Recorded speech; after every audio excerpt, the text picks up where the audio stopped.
71 সালে আমরা যখন যুদ্ধ করে দেশ স্বাধীন করেছিলাম, তখন আমরা দেখিনি কে মুসলমান, কে বৌদ্ধ, কে হিন্দু, কে খ্রিস্টান।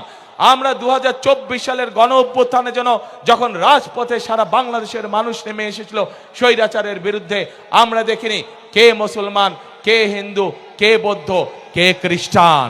প্রিয় ভাই বোনেরা, এই দেশে হাজার বছর ধরে প্রত্যেকটি ধর্মের মানুষ আমরা শান্তিতে বসবাস করেছি। আগামী হাজার বছরেও আমরা চাই প্রত্যেকটি ধর্মের মানুষ শান্তিতে এই দেশে বসবাস করবে। যে যার যোগ্যতার ভিত্তিতে, যে যার মেধার ভিত্তিতে সামনের দিকে এগিয়ে যাবে।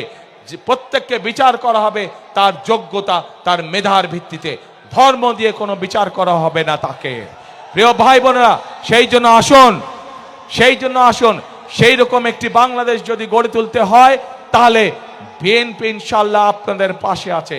সেই রকম একটি যদি বাংলাদেশ গড়ে তুলতে হয়, বিএনপিকে বাংলাদেশের জনগণ তাদের পাশে সকল সময় পাবে। কাজে আসুন আমরা আমাদের সেই প্রত্যাশিত বাংলাদেশকে গড়ে তোলার জন্য আজকেই এই জনসভায় শপথ নেই। এই জনসভা হোক আমাদের সেই শপথের জনসভা, যেই জনসভায় আমরা শপথ নিব আমরা আগামী দিনে একটি নিরাপদ বাংলাদেশ গড়ে তুলব, যেই বাংলাদেশে সকল ধর্ম মতের মানুষ একসাথে কাজ করবে, একসাথে দেশকে আমরা গড়ে তুলব। প্রিয় ভাই বোনেরা,